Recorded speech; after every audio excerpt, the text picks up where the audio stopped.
buenos días y bienvenidos a la reunión del CEDEC del mes de julio. En el día de hoy nosotros tenemos la visita del doctor Oscar Ibáñez, por segunda vez aquí en el CEDEC. Muy bienvenido, doctor Ibáñez. ¿Tercera? Por tercera vez. Increíble, muy bien. El doctor Ibáñez es abogado de la Universidad de La Sabana, con una especialización en Derecho Administrativo del Rosario, con una maestría en Derecho en Principios y Fundamentos del Derecho Antimonopolio de la Universidad Sergio Arboleda y un doctorado de la Universidad Alfonso X el Sabio en Derecho Global de la Competencia. El doctor Ibáñez se ha desempeñado como procurador delegado, ha estado trabajando muchísimo en el tema judicial y nos ha ilustrado sobre la forma como el contencioso administrativo se pronuncia respecto de las decisiones de libre competencia. En el día de hoy nos trae una conferencia muy interesante que es sobre la forma como los jueces contenciosos administrativos perciben las pruebas que se producen dentro de los procesos de las investigaciones de prácticas restrictivas de la competencia. Estamos llenos de curiosidad y vamos a tener una sesión, estoy seguro, del interés de todo el mundo. Como ustedes saben, el CEDEC viene desarrollando desde hace un tiempo ya sus sesiones que son transmitidas en Facebook Live. Nos siguen remotamente también y hemos diseñado una agenda muy activa. Es muy centrante. Tenemos una reunión que va un panel especial en el que tenemos un invitado que es Cristian Catona.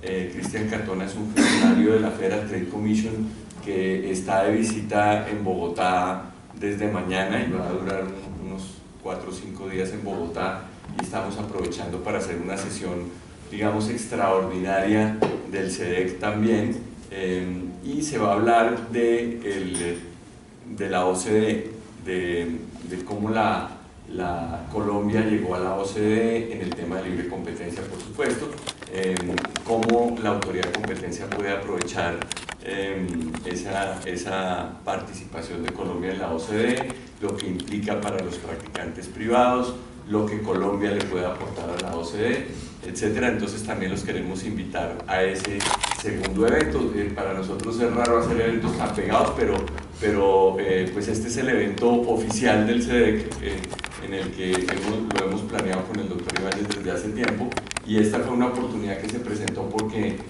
Cristian Catona está aquí en Bogotá en esos días, pero los queremos invitar pues el lunes también. Vamos a estar aquí desde las 7 de la mañana hasta las 11 de la mañana. Va a venir el superintendente delegado de protección de la competencia, va a estar Felipe Serrano, va a hablar Carlos Esguerra, voy a hablar yo. Bueno, eso es más o menos el evento que tenemos. Pero entonces, para el día de hoy, vamos a hablar sobre la sana crítica en las investigaciones de prácticas restrictivas de la competencia. Doctor Ibáñez, el CEDEC es suyo, bienvenido. Doctor Miranda, buenos días para todos.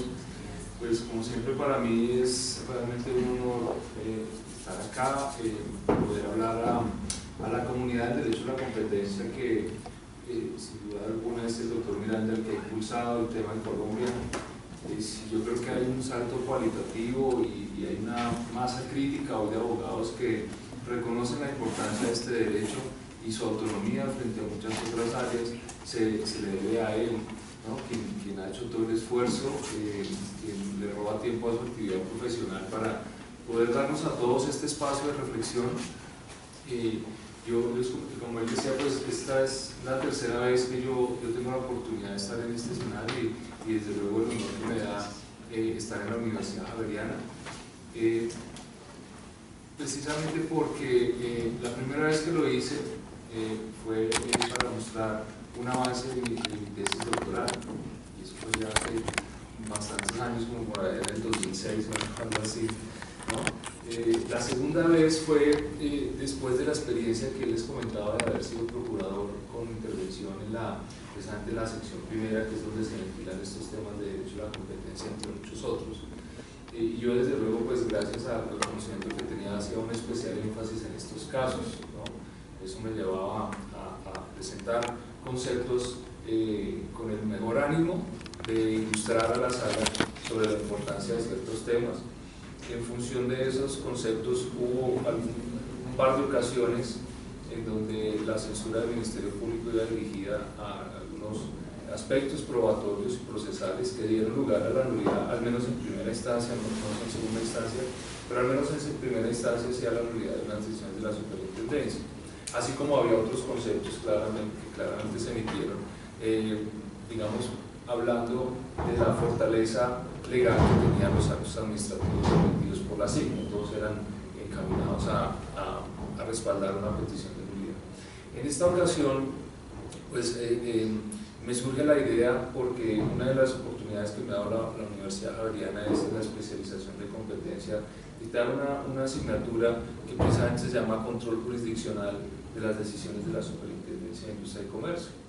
Y esa es una asignatura que surgió con la inquietud de quienes dirigen el programa y la han sostenido, y es como la materia, como el bicho raro dentro de todo el programa, porque claramente todos los demás profesores pues, se dedican a la parte sustantiva del derecho a la competencia.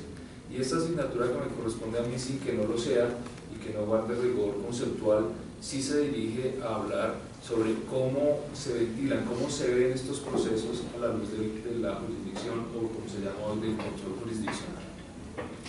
Hay varias cosas que quisiera mencionar antes de entrar en detalle. Lo primero es que estos procesos, quizás en lo que marca una gran diferencia en el caso colombiano, estos son procesos de carácter sancionatorio administrativo, que se tramitan desde luego por una autoridad administrativa, pero ya hablar de un sancionatorio administrativo le da unas características propias al proceso, le da unos ritos que, digamos, a veces desde mi punto de vista se olvidan un poco.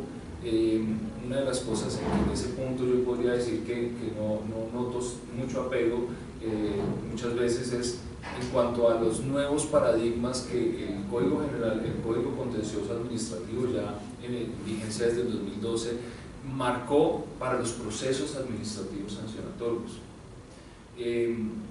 Cuando uno mira las resoluciones, y por supuesto esto es un análisis puramente académico, porque el foro corresponde así, pero sí echa uno de menos que haya un tratamiento mucho más cuidadoso y elaborado del debido proceso sancionatorio administrativo. Y lo digo porque una de las cuestiones sobre las que más enfatiza la Corte Constitucional sobre este aspecto, el mismo Consejo de Estado, como vamos a ver ahora en algunas citas jurisprudenciales, y la doctrina en general, es que siendo un derecho, digamos, que funciona dentro del derecho sancionatorio del Estado, tiene unas características, y una de esas es la plena garantía del derecho a ser escuchado, pero una muy importante, y es que la carga de la prueba pertenece a quien acusa, a quien investiga. Y más de las veces uno ve las actuaciones en que se invierte dinámicamente la carga de la prueba. Y eso es una de las cuestiones importantes. Lo segundo, y lo vamos a ver también en algún momento, es que el Consejo de Estado enfatiza en que los procesos sancionatorios, cuando el operador administrativo llega a la decisión, debe arribar con el grado de certeza. Y eso en el caso del derecho a la competencia plantea un desafío, porque todos sabemos que las decisiones más de las veces se construyen a partir de indicios. Sobre eso el Consejo de Estado también tiene, y lo vamos a ver, unas reglas sobre la sana crítica que debería emplearse cuando se llega a decisiones sobre la base de indicios. Y lo tercero que yo quisiera notar en relación con lo que estoy discurriendo en este momento es que cuando hablamos del derecho administrativo sancionatorio, y lo vamos a ver, el Consejo de Estado plantea unas dificultades para arribar a la nulidad de los casos. Esas dificultades están planteadas bajo la premisa que la revisión jurisdiccional de las decisiones no es una tercera instancia, tomando en consideración, digamos, el acto definitivo cuando se emite y su recurso. Pero el Consejo de Estado es insistente en señalar que estas revisiones no son una tercera instancia. Y eso plantea un gran desafío para el derecho a la competencia, porque las discusiones ciertamente suelen ser de un gran calado técnico y van acompañados de serios estudios económicos. Luego, que de entrada el problema sea que yo tenga que demostrar que hubo vicios en el debido proceso, ya encarna para sí y para la demanda y su prosperidad desde luego, e incluso para la revisión, si se pone uno del lado del fallador, una dificultad mayor, porque la premisa es que no desplaza ni quiere ser la administración, o sea, el juez no debe coadministrar, y eso es correcto. Pero en estos casos de derecho a la competencia, vamos a ver al final un par de ejemplos en donde pareciera que entre la postura de los demandantes y la decisión del Consejo de Estado no hay un diálogo fluido desde el punto de vista de que si la pretensión plantea una controversia, es decir, dialécticamente debería corresponder a una respuesta eficaz frente a esa pregunta-problema que se plantea con la demanda. Y eso, lo repito, no es necesariamente por una falla o falta de técnica de parte del Consejo de Estado. Es que el estar dentro de lo que, digamos, la doctrina ha señalado de no ser una tercera instancia, señala un muro muy difícil de franquear. Y yo he escuchado muchas veces a la superintendencia, y no es en esta administración, lo he escuchado desde que era procurador, que la superintendencia dice muchas veces que ellos obran bien en su procedimiento y la prueba es que las decisiones no se anulan. Yo que estuve, digamos, desde el lado del Ministerio Público, que era ver un poco todo desde la barrera y analizar las cosas sin tomar partido de nadie, yo podría decir que se denotan muchas fallas del procedimiento administrativo sancionatorio. Cosa distinta es que haya que, y este es el foro que yo creo adecuado y por eso pues sugerí este tema, una cosa distinta es que se deba trabajar con mayor énfasis en un relacionamiento entre este foro, entre el CD que lo lidera y la sala respectiva en el Consejo de Estado, que es la sección primera, no tratando casos particulares porque desde luego eso no correspondería, sino estableciendo un diálogo conceptual mucho más profundo, mucho más adecuado, alejado del día a día y alejado de las limitaciones que supone que ellos no puedan hablar del caso y que desde luego esto no sea un foro para litigar. Pero sí me parece que hacia allá debemos avanzar.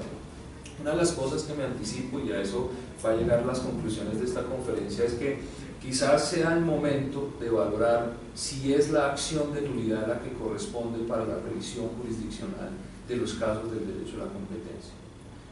No vamos a cambiar ni vamos a refundar el derecho administrativo. El derecho sancionatorio por sí, vamos a ver, tiene muchas virtudes, da muchas garantías.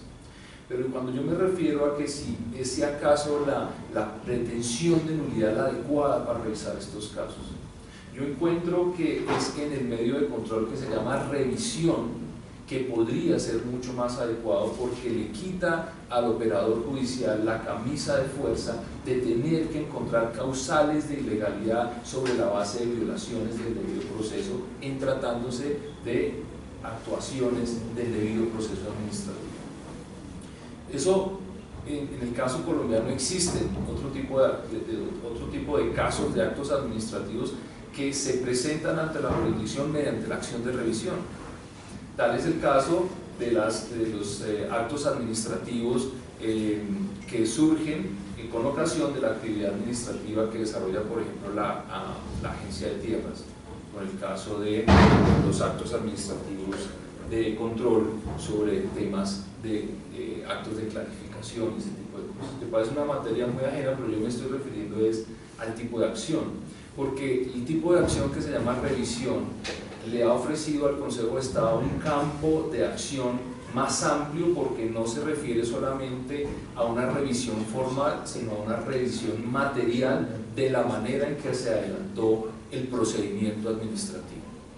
Entonces, una de las conclusiones a las que apuntará lo que voy a fundamentar es a eso, a que quizás sea el tiempo de revisar, número uno, si es la acción correspondiente, y número dos, a que yo creo que con un trabajo académico, porque reconozco que en la sección primera hay gente académicamente muy valiosa, ente con todo el interés académico, podría establecerse un diálogo conceptual mucho más fluido, de manera que no se dé al calor de un proceso, al calor de unas audiencias, sino al calor del foro que corresponde, que es este, que es el académico.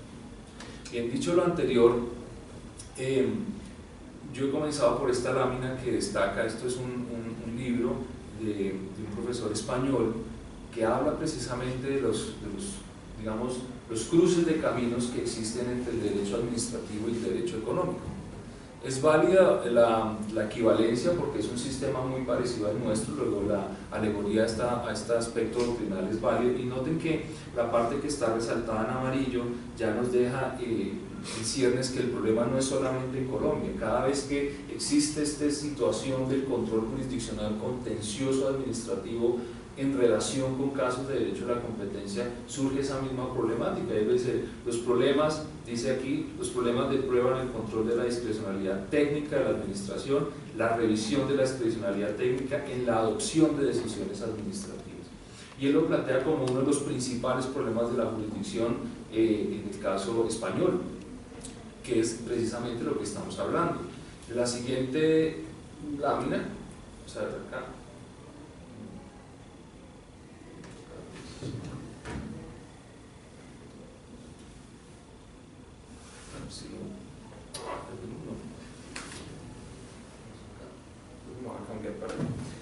En la siguiente lámina ustedes pueden ver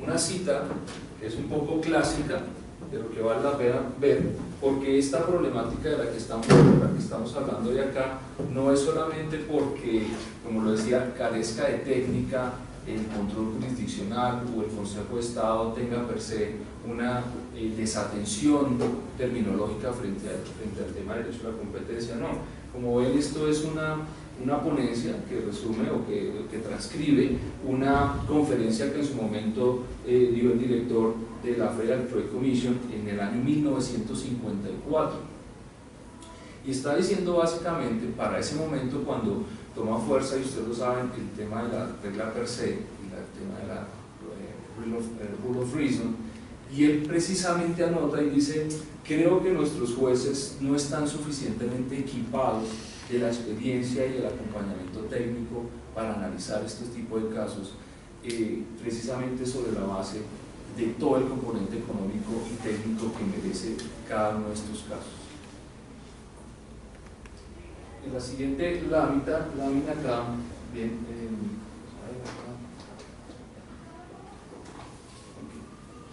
en la siguiente lámina que tenemos acá, he colocado para ir poniéndonos en contexto cuáles son los límites que el Consejo de Estado marca cuando se trata del análisis de actos administrativos fruto de actuaciones sancionatorias. Y lo que está resaltado, ustedes lo pueden ver, es el control de la jurisdicción de lo contencioso administrativo sobre actos, en este caso disciplinarios, pero ya aclaraba antes que todos están en la misma simiente. El derecho penal, el derecho administrativo sancionatorio y el derecho disciplinario comparten los mismos simientes. Luego es válida la concepción doctrinal que aquí se expone. No debe convertirse en una tercera instancia. Luego dice: y la aplicación de la ley, así como la valoración probatoria, constituyen un ejercicio de la autonomía funcionalmente conferida al servidor público que ostenta el ius puniendi, a menos que se logre demostrar la violación del mismo. Esta cita jurisprudencial, que es de la sección segunda del Consejo de Estado, pues deja ver que ahí están las dos primeras reglas de acceso al control jurisdiccional. Número uno, no es una tercera instancia, y número dos, la técnica es hablar de violación de debido proceso. Y eso por una razón, y lo vamos a ver luego. La regla de la sana crítica que expone el Consejo de Estado va encaminada a señalar que lo que se busca o lo que se examina es si no existe una violación de debido proceso, que exista una decisión con base en el principio de ponderación o de proporcionalidad, es decir, busca que si encuentra que la decisión es razonable, no la va a anular. ¿De acuerdo? Entonces, estas dos premisas, eso que está aquí señalado, es la puerta de entrada al sistema. Y entonces, claro, uno va a encontrar muchas decisiones que pareciera no tener un diálogo con la pretensión, porque si no es una tercera instancia, ¿en qué lugar nos coloca? ¿cuál es la actividad judicial que vamos a tener?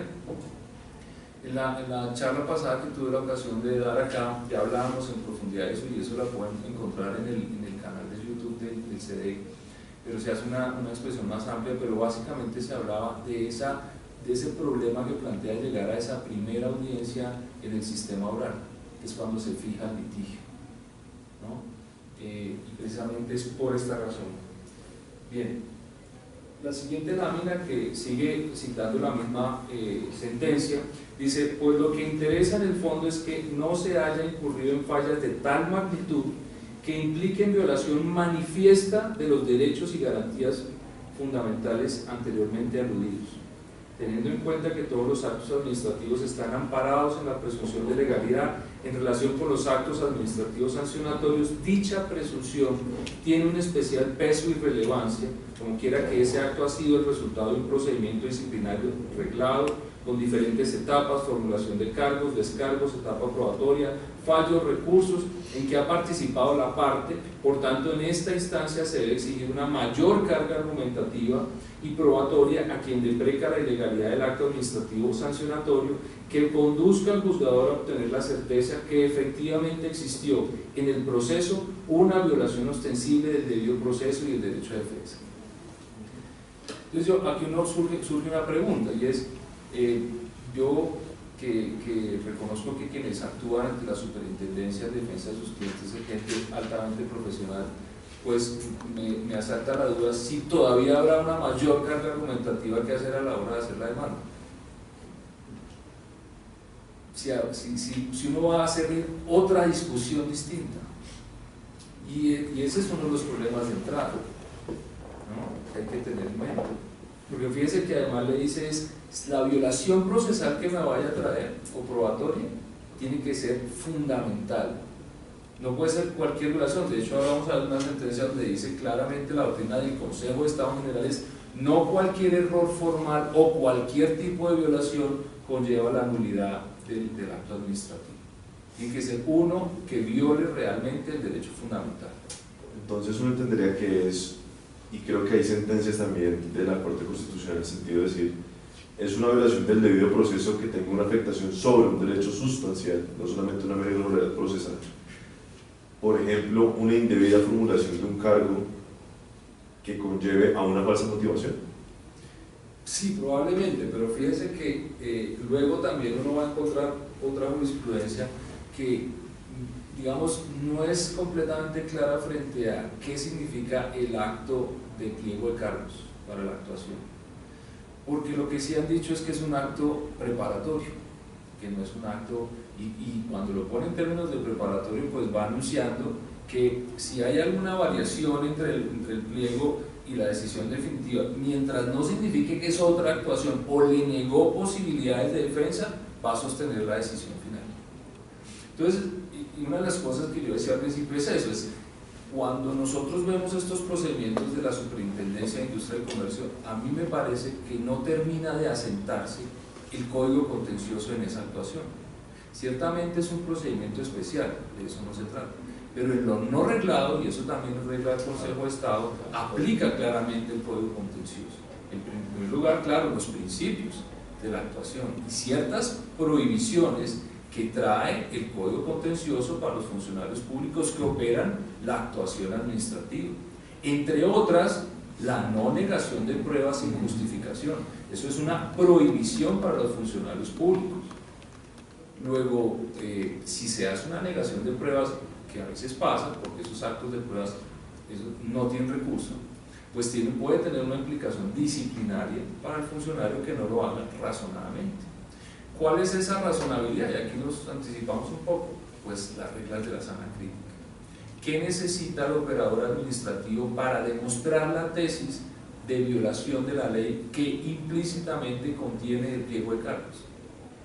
A ello obedecerá la dosimetría probatoria que necesita la actuación, pero es con base en ello. Pero nosotros sabemos que, digamos, conforme a la doctrina y así en general es digamos, la tipificación de las conductas prohibidas en derecho de la competencia son amplias, vagas, es decir, de lo que corresponde a la doctrina tipos en blanco.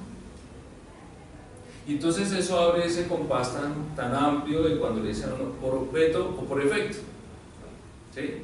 Y ahí surgirá, como vamos a ver luego, un efecto sobre ¿y dónde está el elemento de la culpa?, que es necesario para el derecho administrativo sancionatorio.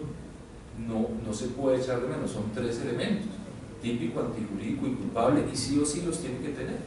De hecho, el Código Contencioso trae unas medidas cuando habla de cuáles son los criterios para imponer la sanción. No es solamente el daño que se perciba, que eso es uno de los elementos. Si uno mira, creo que es el artículo 52, si mal no estoy, del Código Contencioso, ahora la memoria creo que me falla, pero ahí trae los criterios de imposición de sanción. Luego, no es solamente el criterio de cuál es el mayor daño que pudo haber producido, sino otro tipo de o suerte de elementos, como por ejemplo las causales exonerativas de responsabilidad, y aplican y deberían aplicarse. Y dentro de esas causales exonerativas de la responsabilidad, pues yo muy caprichosamente a veces tiendo a pensar que cuando nosotros en derecho a la competencia hablamos del efecto del líder de precio y cosas así, estamos hablando del hecho de un tercero. Luego es claramente una causal exonerativa de responsabilidad. Otro de los cánones que se echan de menos en estas actuaciones sancionatorias es que es un deber, porque así lo impone la Corte Constitucional y el Consejo de Estado, que quien investiga y opera los procesos sancionatorios tiene el deber, no es una gratuidad, es un deber de investigar tanto lo favorable como lo desfavorable. Y nosotros sabemos que esa segunda parte no existe, no se da, ¿no? Yo no he visto la primera decisión que haga un razonamiento sobre, bueno, esto encontré que le favorecía y esto lo que no, ni implícita ni explícitamente. Entonces, fíjense que vamos anotando varias fallas, que es a lo que yo me refiero, en donde podemos establecer un diálogo fluido con la jurisdicción para que establezcamos si estos son los elementos del debido proceso sancionatorio.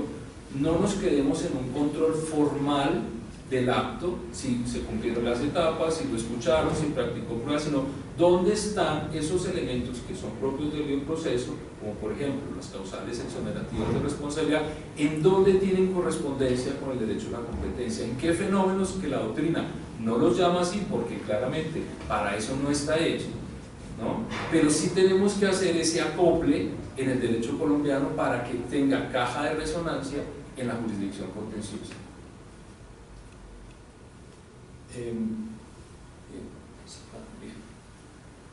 Dice entonces la misma sección primera cuando resolvió el caso de los arroceros, yo prefiero llamarlo así, dice: los actos sancionatorios son una delimitación de responsabilidad de quien comete una conducta reprochada por el ordenamiento jurídico. Los elementos de dichas decisiones se pueden resumir de la siguiente manera: la determinación de una conducta y la afectación que produce con tal comportamiento configuran los 2 primeros elementos de configuración del acto sancionador. A ello le sigue la identificación de la real causal entre una y otra, la graduación de la sanción dentro del contexto del debido proceso, y que no exista de por medio una causal de exoneración de la responsabilidad. Y pongo en contexto que esta es una decisión de la sección primera, cuando resuelve el caso de los arroceros. Luego es un llamado, pero lo que uno va a encontrar en el resto de la sentencia es que no la encontró. Cuando en este caso, ustedes que lo han estudiado profundamente, saben que aquí se hablaba de una reacción del precio a unas circunstancias muy propias y determinables de ese mercado, muy sui generis de ese mercado. No sé qué tan aplicables para otros, pero para ese sí. Entonces, si uno está hablando de una situación que se asemeja mucho al hecho de un tercero, esa causal exonerativa, aunque esto es una pieza, y fíjese que el Consejo de Estado lanza la definición, pero luego no la desarrolla, y no la desarrolla porque no hay una ilustración, y en eso tenemos que ser conscientes que la carga está en el abogado. Él decide con lo que está en el proceso, aunque existan tendencias de la interpretación de las pretensiones y que todo se debe interpretar integralmente y demás, pero también hay un límite, y es que el juez está concebido a lo que presentan las partes. Desde luego no vamos a esperar eso cuando, digamos, si vemos que la actuación de la superintendencia como demandante pues simplemente se constriñe a decir, pues me atengo a lo probado, me atengo a lo que está en el acto administrativo, que es propio de la defensa de los actos administrativos, entre otras cosas. No hay que hacer mayor cosa, para eso tiene la presunción de legalidad. Y yo diría que para estos casos, como en otros de tipo económico, también hay una alta presunción de acierto técnico. Lo vamos a ver luego en unas manifestaciones que hace el Consejo de Estado al hablar del caso de los cementerios. Dice acá más adelante, dice, y aquí ya empezamos a citar lo que dice el Código Contencioso Administrativo, y nos dice que en cuanto a los principios del debido proceso, todas las actuaciones administrativas se adelantarán de conformidad con las normas del procedimiento y competencia establecidas en la Constitución y en la ley, con plena garantía de los derechos de representación, defensa y contradicción. En materia sancionatoria, se observarán adicionalmente los principios de legalidad de las faltas y de las sanciones de presunción de inocencia, de no reformato impeños y non bis in idem. Y agregamos una siguiente, y es la de favorabilidad. Esa también, porque esa la incluyó ya el Consejo de Estado con una sentencia de sala que la decidió como sentencia de unificación, luego es jurisprudencia vinculante para la administración y para los administrados, que el principio de favorabilidad también. Pero note que si nos devolvemos, el Consejo de Estado nos está diciendo, cuando me traiga casos a revisión de la posible nulidad de un acto administrativo, mire que yo voy a entrar es por revisar que exista una violación de debido proceso, y una violación de debido proceso importante, no cualquiera. Y aquí me está diciendo que lo que garantiza debe ser derecho de representación, defensa y contradicción. Pero dicho así, uno diría que entonces todos los actos de la administración son perfectos, porque desde que a usted lo llamen, lo escuchen y permitan intervenir, pues están cumplidos esos elementos. Pero lo que hay que ver es la materialidad de la contradicción, y a eso vamos a referirnos ahora, que sería importante también tratarlo con el Consejo de Estado.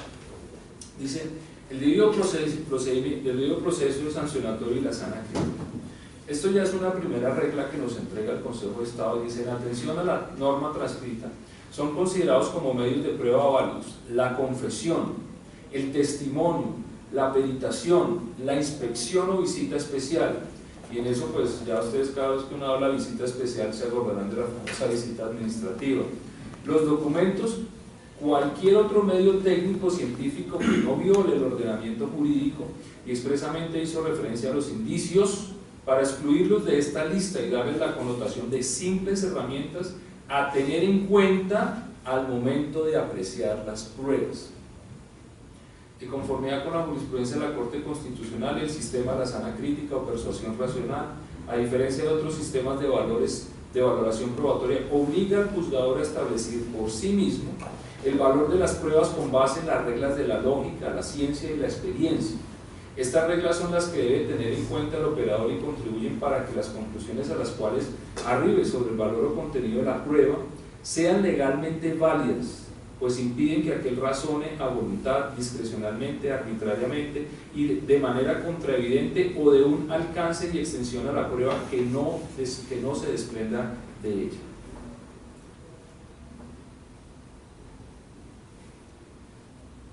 Bien, ¿cuáles son los elementos entonces de ese derecho administrativo sancionador? Porque ya me está diciendo arriba cuáles son los medios de prueba, y la Corte Constitucional es la que está enfatizando que en materia de indicios no los enlista como medios de prueba, sino que merecen una atención integral y conjunta del fallador al momento de emitir su decisión.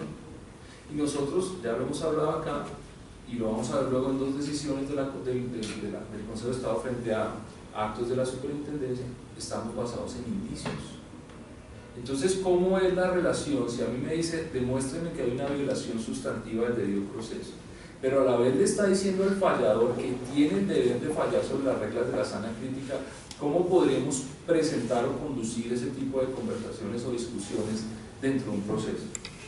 Dice, tal como lo ha señalado que parece, no sé si vamos a pasar de las pruebas formalmente como la confesión, los indicios, y quisiera preguntar, entiendo que todo el término probatorio se encuentra más bien en el Código General del Proceso, y en aspectos jurisdiccionales comunes y corrientes, saliéndonos un momento de investigaciones administrativas, ya se ha aceptado que uno pueda interrogar a su propio cliente bajo el entendido de que está haciendo la contradicción de las preguntas que le hicieron la contraparte.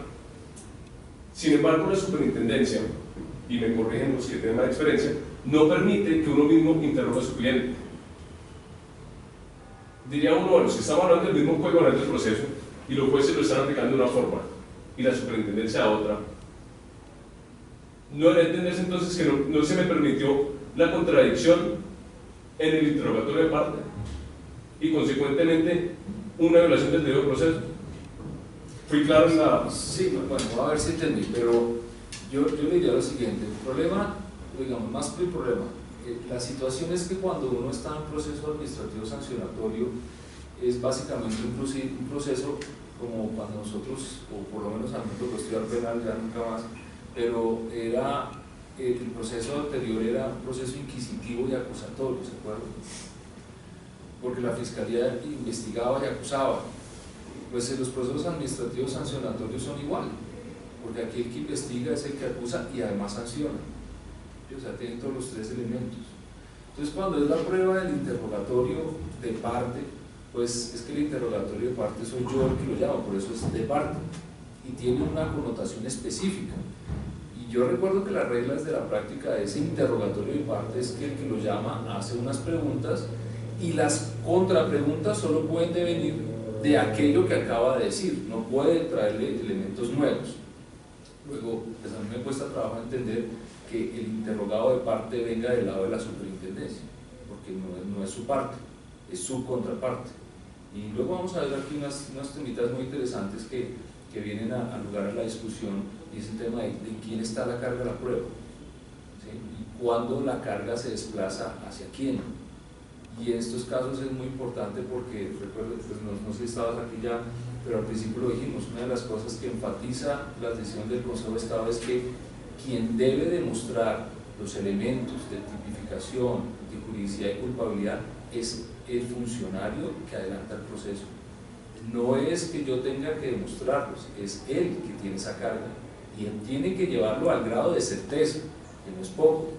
Por eso cuando uno habla de actos administrativos siempre se dice que en tanto que el juez falla con la verdad procesal, la administración falla con la verdad verdadera, porque es que es a la administración a la que se reclama que llegue al grado de certeza. Entonces, pues a mí, digamos, lo que usted me está narrando, que no lo conozco, pero me llama la atención porque es que el interrogatorio de parte es de la parte y tiene unas reglas especiales que lo diferencian del testimonio de terceros. O sea, que es bastante distinto un interrogatorio de parte a una intervención de un tercero, de un testigo. Más adelante vamos a ver algunas reglas porque dentro de lo que dice el Consejo de Estado frente a los testimonios es que no es un medio de prueba válido cuando se trata de alguien con el relacionamiento con la parte que lo cita al proceso. Entonces, si yo por ejemplo llamo al representante legal a un testimonio, pues ya he entrado a saber que ese testimonio que vaya a rendir el Consejo de Estado lo va a ver, digamos, no va a tener un peso específico dentro de su decisión, porque entiende que proviene de la parte, ¿no? Y eso pues para que tengamos claro que cuando se citan empleados, subordinados y demás van a tener esa misma connotación. Que desde luego, pues eso es lo que uno diría en el proceso administrativo cuando se citan a las personas que están en la empresa, ¿no? ¿Cuáles son esas reglas y qué correspondencia va a tener? Entonces fíjese que cuando uno entra en materia y va a analizar por el lado de la acción contenciosa de nulidad y va a mirar si es falsa motivación, desviación de poder, lo que me está reclamando mi procedimiento es que entres por la violación de debido proceso, es decir, por expedición irregular del acto, más que por la falsa motivación. La falsa motivación vendrá conexa a esa causal. ¿Me explico? Porque eso que usted está diciendo claramente puede ser una violación de debido proceso, y lo que habría que mirar es lo que obtuvo de esa prueba. Si yo considero que la prueba es ilícita, se traslada o se transfiere a una falsa motivación del acto. Entonces ahí está la relación entre una violación de debido proceso que se transfiere y es conexa a una falsa motivación. Pero cuando uno mira las solicitudes de anulación siempre arrancan por falsa motivación. Unas hablan de desviación de poder, que eso es de lo más difícil de probar, por eso es casi como probar un dolo íntimo, ¿no? Eso es bien difícil. Pero fíjense que esto nos va llevando a que quizás tengamos es que meternos más en el lado del debido proceso, pero no como una cuestión formal de aquí se cumplieron las etapas, aquí me escucharon, aquí alegué y aquí me decidieron, sino cómo me escucharon, qué peso tuvo cada prueba, cómo se practicó cada prueba. Y eso quizás puede llevar a un resultado distinto, porque es lo que me está pidiendo el fallador. Él arranca por decirme, muéstrame dónde está la violación sustantiva del debido proceso. Sí, vamos a ver en esta siguiente lámina, que es una sentencia de unificación. Entonces esta la voy a pasar un poco rápido, pero simplemente para marcarles en cuál es esa sentencia donde la sección primera enfatiza que la aplicación del principio de favorabilidad aplica para todo tipo de procedimientos administrativos, incluyendo los sancionatorios, ¿no? Esa es la regla. Esta es una sentencia relativamente reciente, que es de agosto del 2016, pero eso, digamos, para marcar una pauta, y lo pongo porque he notado que en las entidades, y puede que pase también en la SIC, eso de la favorabilidad lo señalan es si no está en el reglamento especial no lo aplica. El Consejo de Estado dice todo lo opuesto, es una garantía que nace del principio de la igualdad y la imparcialidad. Luego, si es un principio constitucional, está irrigado en todo tipo de procedimientos. Bien, vamos aquí al siguiente. Estamos viendo acá los elementos de la sanción. Entonces, en primer lugar, la tipificación o la tipicidad. Quizás para mí, y dentro de lo que yo he podido ver o analizar, es estos siguientes elementos es de lo más difícil que yo veo que se den con claridad dogmática en los actos administrativos que son objeto de control jurisdiccional. Porque claro, las normas son de tipo en blanco, pero que sean de tipo en blanco no quiere decir que no son controlables de la jurisdicción. La prueba está en unos actos que son más asiduamente objeto de control, que son las decisiones de la Procuraduría, que también tienen unos tipos en blanco el Código Disciplinario y han sido objeto de control. Y hay una cosa importantísima que tenemos que empezar a revisar en este foro, y es el Consejo de Estado, con base en 2 decisiones de sala plena, dio un cambio en la sección segunda, que es la que revisa las decisiones disciplinarias, es decir, las sancionatorias, y acepta, y lo está haciendo, que si bien la acusación contra el acto puede que no conduzca a una nulidad, si él encuentra que la sanción es desproporcionada, él la tasa. Entonces, digamos que puede que yo tenga dificultades en lograr la nulidad, pero por lo menos, y eso es yo recuerdo que siendo procurador vi algunos casos donde se reclamaba, bueno, este es mi cliente, es la primera vez que incurre en una sanción administrativa, ¿por qué se da la situación que le imponga la máxima sanción? Cuando tampoco está acreditado que hubiera un daño de gran peso en el mercado, pero sin embargo le imponían la máxima. Entonces nos quedamos en que era la nulidad o era nada. Entonces, con esa decisión del Consejo de Estado en sección segunda, nos abre las posibilidades de tener quizás unas pretensiones subsidiarias de bien, si no me da la nulidad, por lo menos usted dase la multa a una más proporcionada, o la sanción misma a algo más proporcionado. Eso es un cambio importante que hace el Consejo de Estado, porque hasta antes decía o es nulidad o es nada. En los 2 casos en que se da esa decisión de sala plena, uno de esos es en el caso de Piedad Córdoba, cuando le anulan la decisión a la Procuraduría, y lo remarco es para que ubiquen la jurisprudencia donde es, no para nada más, sino para que es una discusión muy profunda en el Consejo de Estado, porque se dio largamente y fue de sala plena, y hoy ya la sección segunda la aplica, ya no es un tabú, digamos, hacer eso. Entonces es importante, digamos, para el desarrollo de nuestros temas, que pensemos en esa posibilidad y que se aplique, porque siendo de sala plena sí es jurisprudencia. Entonces es reclamable ante la sección primera que, si bien la discusión no nos conduzca necesariamente a una nulidad, al menos sí a una tasación ponderada de la sanción con base en el principio de proporcionalidad. Bien, siguiendo con este elemento de la tipicidad, yo mencionaba que es de los que más yo he hecho de menos en esos actos administrativos, y quizás de paso también porque los hechos del caso lo conduzcan así, pero también me cuesta dificultad encontrarlo en las decisiones de la sección primera. No porque no esté, vamos a ver que sí la hay, pero cuesta un poco de dificultad encontrarlo, quizás porque el acto no le ofrece esa claridad. Recuerden que estamos revisando actos sobre los cuales pesa la presunción de legalidad. Y este primer elemento de tipicidad, que como dice acá, ¿qué consiste? ¿Qué debe hacer el operador administrativo? Identificar la conducta del sujeto, imputación fáctica, y analizarla jurídicamente, imputación jurídica, a efectos de establecer si, primero, constituye infracción de una norma de comportamiento, esto es, si genera una infracción a un deber, y B, una infracción a una obligación.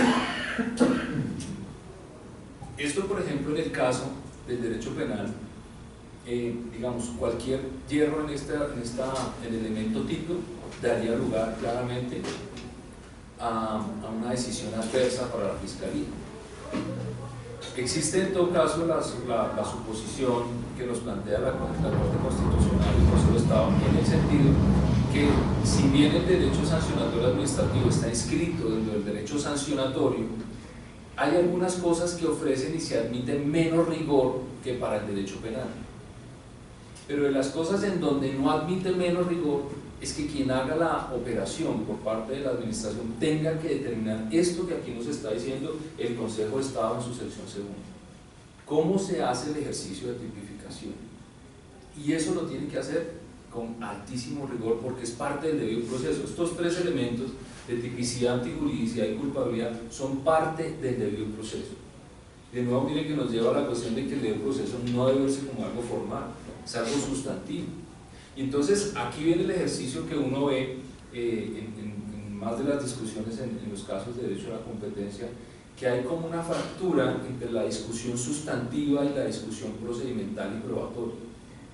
Como que si no importa cuánto dice la doctrina sobre ciertas materias, no se traduce en que de parte del sancionador se acepte esas ciertas variables. Por ejemplo, yo recuerdo en los que se hablan los casos de eficiencia económica como una causal exonerativa.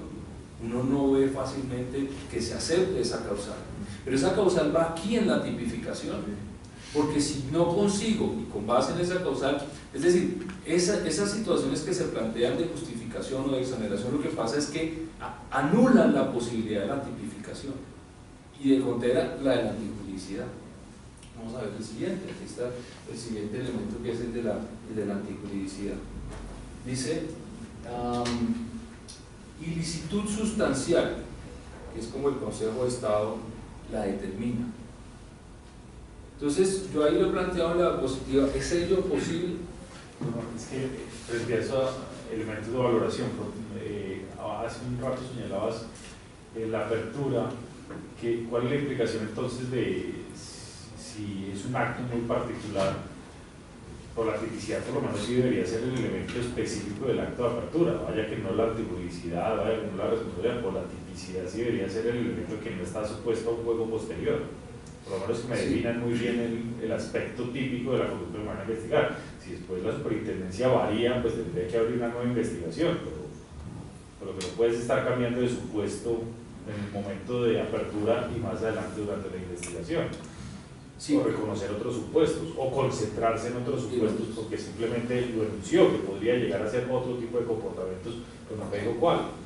Sí, fíjense que una de las cosas que la doctrina sobre esa materia, lo que sí dice sobre los actos de apertura, y vamos a utilizar el criterio que en Colombia el sistema jurídico es unitario, luego donde yo no encuentre la regla en la norma específica me voy a remitir por analogía a otras de similar comportamiento y me es válido porque el sistema colombiano es uno solo. Y me voy a referir al rigor que se le exige, por ejemplo, a los pliegos de cargos en materia disciplinaria. Uno ve que son unos autos donde tiene que demostrar estos tres elementos y tiene que clasificarlos, no es que sea un dicho de paso, y ese es el de pliego de cargos, ese no es el sancionatorio, que debería, claro, tener una correspondencia con la decisión final, pero lo que sí ha hecho el Consejo de Estado, digamos, pese a que se trata de un acto preparatorio, es que dice, la piedra fundamental del debido proceso es el pliego de cargos, porque ahí es donde sabe el investigado a qué atenerse. Y es donde va a saber su asesor jurídico es cómo defenderlo, de qué lo va a defender, sobre qué materias, cuál es la dosimetría probatoria correcta. O sea, yo lo entiendo, esta parte yo lo entiendo es con un criterio sistemático, creo que es incluso teleológico. Yo no puedo entender que haya un pliego de cargos flojo con una decisión muy buena, porque entonces yo dejé sin oportunidades de defensa al investigado. porque entonces él se defendió de algo que no sabía que podía ocurrir, o de unas tesis que no sabía que podían ocurrir. Mire que una de las cosas en donde el derecho a la competencia ha ido, ha ido cada vez tomando más fuerzas en los casos de arbitraje y competencia. Pero cuando se llevan los casos de arbitraje internacional y competencia, y como en todos los demás de arbitraje internacional, hay una cosa que a mí me parece muy buena para todos los procesos, y es que quien decide no puede hacerlo sino con lo que está en el proceso. Ni siquiera puede traer doctrinas nuevas, ni es que acabó de llegar esta jurisprudencia, nada de eso. Es lo que está en el proceso. Porque eso es una regla que entrega ¿qué? Seguridad jurídica, ¿no? Entonces, pasando la discusión acá, el pliego de cargos tiene que darle ahí la suficiente certeza jurídica de qué está pisando. Incluso para un abogado, pues para recomendarle al cliente, decirle, no, mire, de verdad, las cosas que nos ofrece el pliego son contundentes, yo creo que lo mejor es buscar una salida negociada, ¿no? O alguna cuestión así. Entonces, ¿no? Pero si el pliego de cargos como que es superfluo, ¿no? También desconoce una cuestión que está en el código de procedimiento y dice que la etapa preliminar, porque así la llama, es para encontrar si existe o no mérito para formular los cargos. Y ese mérito son estos tres elementos: la tipicidad, la antijuridicidad y la culpabilidad que le reputa, en grado de qué se la reputa. Entonces en los pliegos de cargos del disciplinado sí le tienen que decir si lo va a imputar por culpa grave o por culpa o por dolo, pero se lo tienen que decir, porque la discusión será otra si es por dolo. Entonces el abogado, pues ¿qué tratará de hacer? Si le están imputando dolo, al menos bajarlo a culpa leve, pero se lo tienen que decir. Yo no veo eso en nuestros pliegos de cargos, no existe. De hecho, pues, pues a riesgo de que haya alguna variación en el orden de la charla, que es tan importante para nosotros, pero el problema que nosotros percibimos en los casos de prácticas restrictivas es que el acto de apertura señala unas supuestas infracciones, o sea, presuntamente usted ha infringido tales normas. Numeral primero del artículo 47 del decreto 2153, se considera que son contrarios a la libre competencia de los acuerdos que tengan por objeto como efecto la fijación directa o indirecta de precios. Entonces le dicen a uno eso, pero también le señalan la cláusula de provisión general, artículo primero de la ley 155 del 59. Le señalan unos hechos y le muestran unas pruebas. Ahí en el acto de apertura. Entonces, uno tiene 20 días, va a unos expedientes que son electrónicos, que muchas veces no están todos accesibles al mismo tiempo. En general mandamos un mediano ejército a que miren qué es lo que hay ahí. Pero naturalmente, pues la tendencia es a defenderse de lo que a uno le enrostra. Porque si hay unas cantidad de cadenas de emails, pero a uno le señalan es que con unos emails es con los que se demuestra que ha incurrido en la conducta que se le imputa. Entonces, para mí, la proposición jurídica es, para que pueda haber una verdadera imputación con debido proceso y posibilidad de ejercer el derecho de la defensa, es que le digan a uno cuál es la norma que presuntamente violó, cuáles son los hechos que presuntamente generan esa violación y cuáles son las pruebas en las que se funda la autoridad para decir. Y entonces uno se defiende de eso. No, y una precalificación, porque cuando se reclama el elemento de culpabilidad le está diciendo ¿en grado de qué? Sí, bueno, eso nunca lo he visto, pero entonces, no, ¿qué sucede? Pero entonces, ¿qué sucede? Uno se defiende de eso, presenta unos descargos y pide unas pruebas para controvertir lo que le están diciendo en ese nivel de imputación sobre la norma, sobre los hechos y sobre las pruebas que le enrostran. Entonces uno pide una contra para eso. Y lo que sucede es que después en el informe motivado, se defendieron de eso. Bueno, entonces más bien las pruebas son otras, los hechos son algunos otros y pues tal vez me voy por la cláusula de provisión general y no por el tema del acuerdo de precios, que la cláusula de provisión general pues naturalmente sirve para todo. Y en general toda clase de prácticas y procedimientos o sistemas para limitar la libre competencia y mantener o determinar precios inequitativos. Cabe todo, cabe todo. Entonces uno ahí ya no tiene la posibilidad de pedir pruebas, y pues ya todo lo que empieza a decir es sobre, entonces hemos dicho, es que no nos pueden cambiar la imputación, no nos pueden ahora enrostrar unas pruebas que no nos dijeron desde el comienzo. La respuesta del despacho ha sido clarísima, no, ustedes lo que pasa es que no miran el expediente, ahí está todo, y yo me puedo referir a cualquier cosa que haya en el expediente. Entonces, a mí me parece que el campo está completamente desnivelado, y que, es más, puede que uno hasta ahí se defienda, y entonces sale la primera decisión, y uno interpone el recurso de reposición, y ahí, cuando deciden por última vez, al resolver el recurso de reposición, todavía le sacan unas que nunca le habían mencionado. Entonces la pregunta es, ¿cuándo me defendí yo de todo eso? Nunca me pude defender. Y fíjese que lo que estamos tratando aquí es que la versión que llega al orden jurisdiccional es la del acto administrativo como un elemento pluscuamperfecto, porque el elemento no revela eso. ¿Por qué? Porque el acto lo compone quien adelanta el proceso y decide. Entonces él no va a poner eso, no, pues primero yo lo cité por esto, pero luego por esto, y yo le planteé estas motivaciones en el acto definitivo, pero luego en el acto que resolvió el recurso le planteé otra. No dice eso. No dice eso, y nosotros pues tenemos varios procesos en el contencioso administrativo donde tratamos de hacer ese seguimiento, es decir, es que me han cambiado la imputación, porque de lo que me acusaron primero, de eso no es de lo que me están sancionando.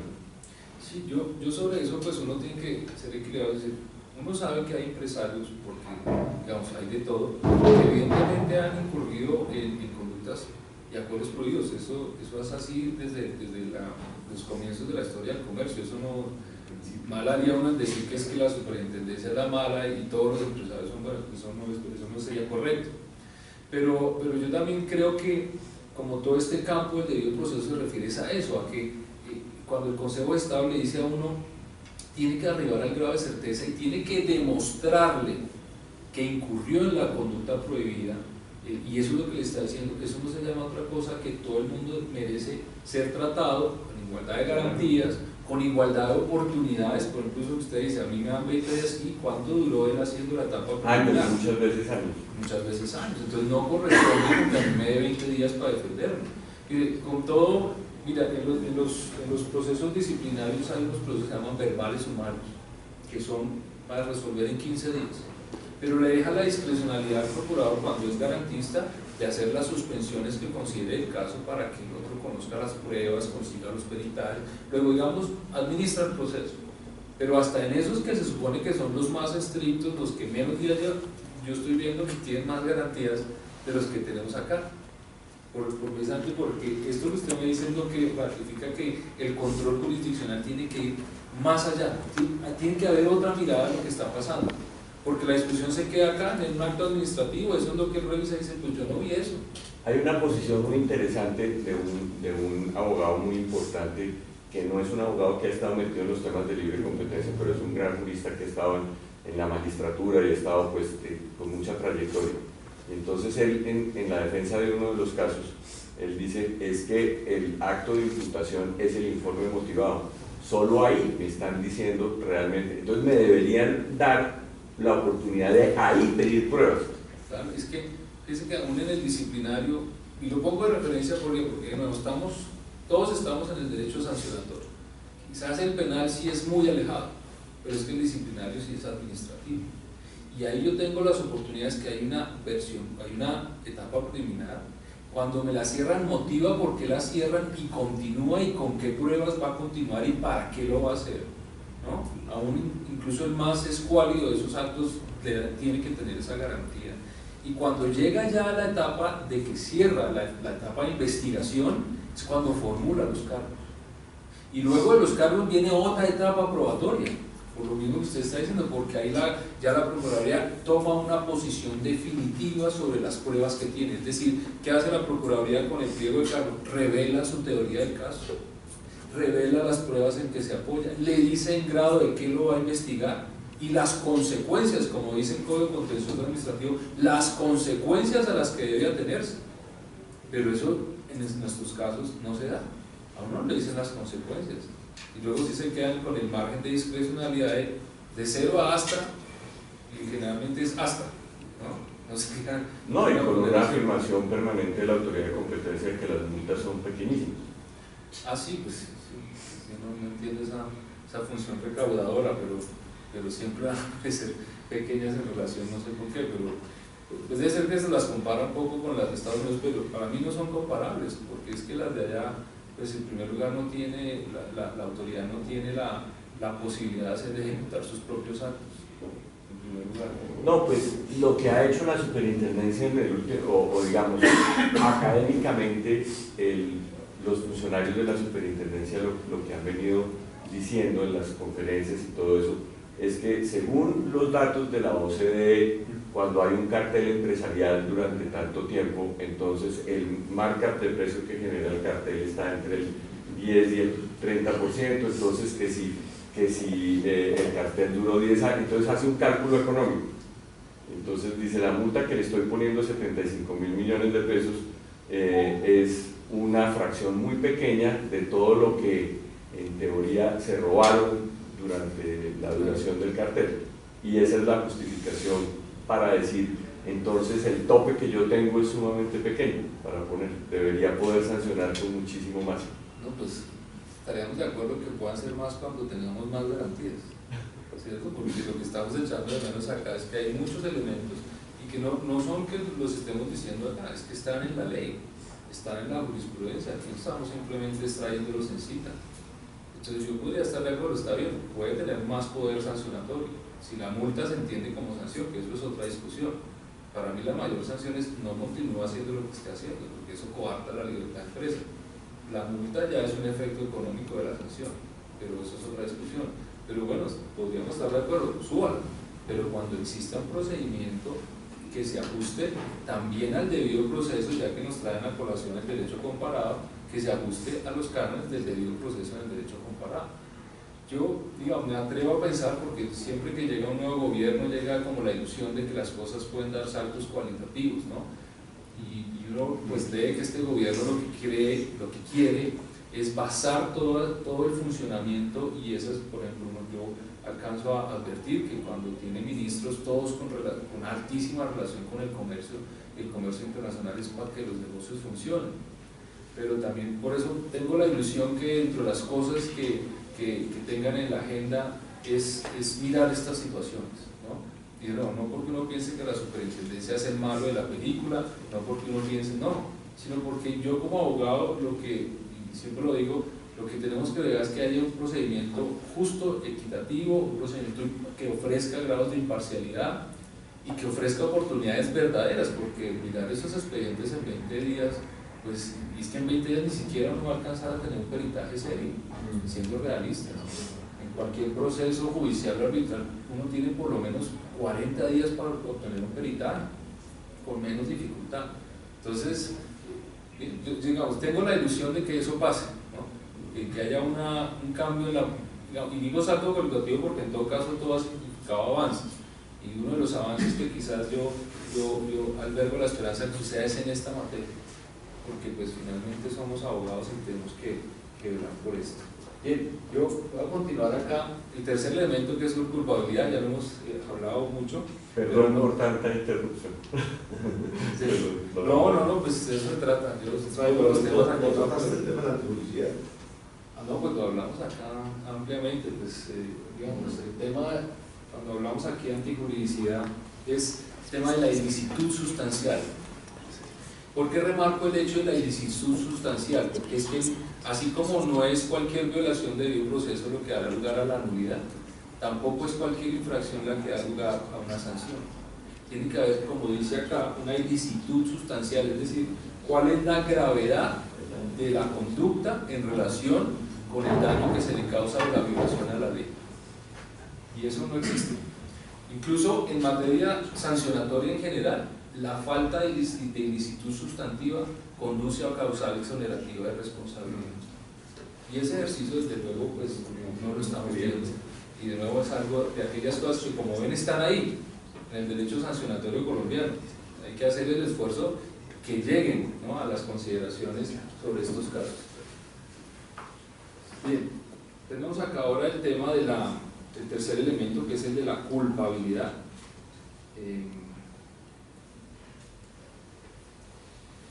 Lo que nos está diciendo acá el Consejo de Estado dice que es bajo la cual se analiza la conducta desde una perspectiva subjetiva, esto es desde la evaluación de la voluntad y el conocimiento del sujeto disciplinable al momento de encaminar su actuación.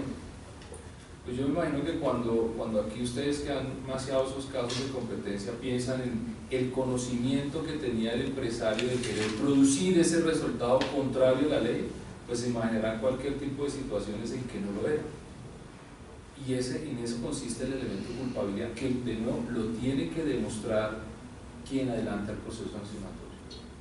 No es una, digamos, situación que imagino, es que el proceso sancionatorio reclama este elemento como parte del debido proceso para que sigamos en la dinámica de que al Consejo de Estado le interesa que yo le lleve situaciones de violación sustantiva del proceso, y ese es el estándar que me pone. Pues aquí tenemos una.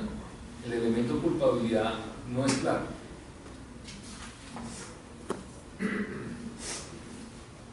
Bien, la nulidad por sanción no es por cualquier irregularidad, ya lo hemos dicho, quizás voy a saltarme esta lámina para... Escúcheme, pero ¿cómo armonizar este tema de la culpabilidad si en estos temas de derecho a la competencia se habla de la ilegalidad per se? Ustedes reunieron y por estar reunidos ya la conducta es ilícita y en la que están prácticamente presumiendo el dolo, que sí conocía antes. ¿Cómo se armoniza este tema? Mire que más adelante pues que nos saltamos acá una parte que la estamos trayendo de otra, pues digamos, haciendo alegoría a otras decisiones, pero cuando hablamos de las presunciones, pues en primer lugar las presunciones son de carácter legal, esas son las únicas que son válidas.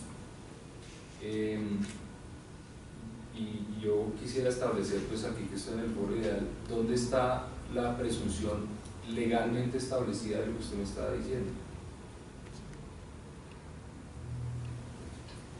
Ya es la pregunta, porque yo no la tengo en mente, pero yo quiero saber dónde está la regla per se en la ley. ¿No? Esas son las únicas presunciones válidas para un sancionatorio. Yo no es que esté desbaratando toda la doctrina, porque pues eso va, digamos, dentro del derecho a la competencia, estamos claros, pero no deja de ser un criterio auxiliar, porque el 230 de la Constitución me dice que me debo basar en la Constitución, la ley, y criterio auxiliar será la doctrina, o el derecho en los libros, como lo quieran llamar. Pues eso, pues porque mire que ahí se lanza el primero, es una presunción, no puede ser categorizado como una presunción. No, No, técnicamente no lo es. Lo que pasa es que hemos dejado que avance y se tome así, ¿no? Como muchas otras cosas que la superintendencia dice, es que es mi doctrina, ¿no? Yo recuerdo un caso que dice, no, es que yo considero que es así, esa es mi doctrina y así he decidido 40 casos. Sí, pero no se vale porque estamos en un principio de legalidad, ¿sí? Y yo me voy a adelantar en esa parte. Y vamos a quedar acá, si viene esta diapositiva porque ya me va quedando menos tiempo. Dice, ¿en qué consiste ese proceso de adecuación típica? Ya reunidos elementos de antijuridicidad, tipicidad y culpabilidad, dice, y aquí lo explica la jurisprudencia, dice, ese proceso de adecuación típica implica un juicio de inmersión del hecho probado en cada uno de los elementos integrantes de la norma, a través de una interpretación bajo los criterios textual, sistemático y teleológico, que en forma razonada y razonable lleve a la certeza de que la conducta asumida por el disciplinado encuadra en los supuestos o componentes normativos de la falta. La motivación del acto sancionatorio debe comprender una descripción completa, precisa y clara de cada uno de los supuestos de hecho a partir de los cuales la entidad realiza el proceso de adecuación típica, inclusive desde la imputación formulada en el pliego de cargos, lo que significa que esa descripción no puede obviarse bajo la premisa de que en el pliego se hizo con suficiente argumentación. El pliego de cargos como acto de trámite no integra el acto sancionatorio. Pues, a falta de cualquier otra sentencia que encontremos, a mí me parece que esta es supremamente pedagógica. ¿Qué es lo que uno espera del proceso de adecuación típica? Y a la luz de lo que aquí está diciendo, quizás sea el análisis que podamos ofrecer a la jurisdicción para que tenga más herramientas de hacer ese control jurisdiccional. quizás nos está faltando es, y me incluye, es más ambición para presentarle los casos a la jurisdicción, presentárselos bajo estos cánones. Y el ejercicio quizás que tenemos que hacer, y es saber darle los equivalentes del proceso sancionatorio en relación con la doctrina del derecho a la competencia, donde estas figuras tienen su correspondencia, para que él encaje dentro de los cánones del debido proceso y encuentre eso que uno ve que las sentencias como que se quedan con ese ánimo de querer ver dónde estuvo esa falla del procedimiento sancionatorio, dónde estuvo el error de la superintendencia. Y de nuevo, pues lo que vemos con el ejemplo que nos refiere el doctor Miranda acá, pues vemos son actos que le presentan una realidad que al interior del expediente no se dio, en el terreno de lo práctico no se dio, no hubo garantías, no hubo imparcialidad, no hubo igualdad de trato en cosas tan elementales como tener los días adecuados para mirar un expediente voluminoso. Bien, vamos a seguir con esta que dice: el proceso sancionatorio del operador tiene la carga de la prueba y debe llegar al grado de certeza.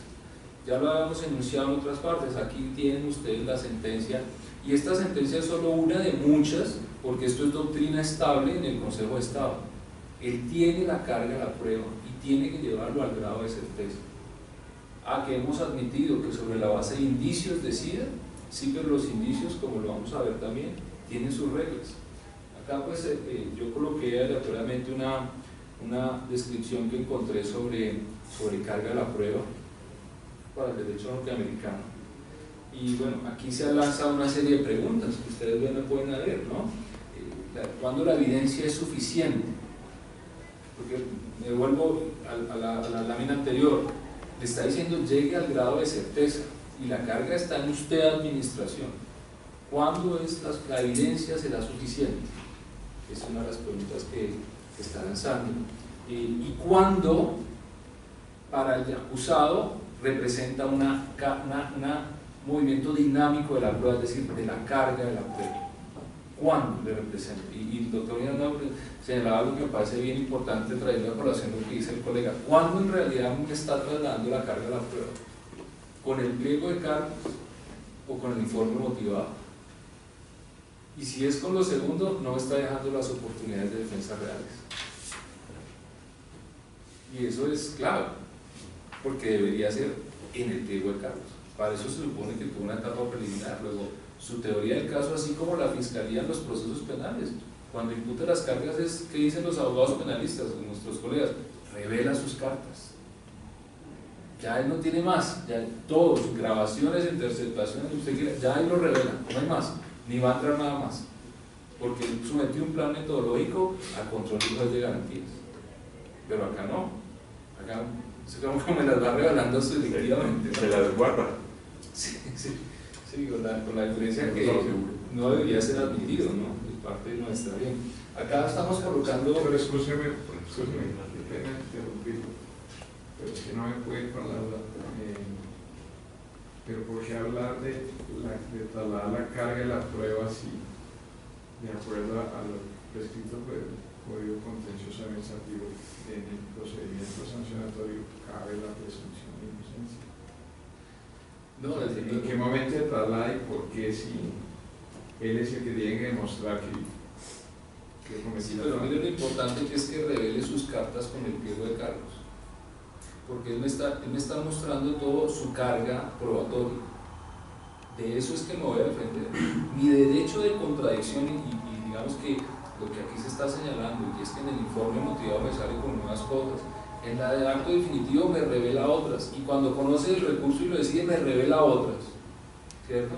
Me está anulando un derecho fundamental, que es el de contradicción. Porque yo cuando hago, él tiene su teoría del caso, usted infringió la norma porque hizo este acuerdo en estas y estas circunstancias, produciendo este beneficio. Esa es su teoría del caso. La mía es que no. La mía es que puede ser un efecto normal del mercado, que el precio se fija porque, como en el caso del arroz, pues es una circunstancia, digamos, propia del mercado, como así fue el caso de los casos de los azucareros, fue muy parecido, ¿no?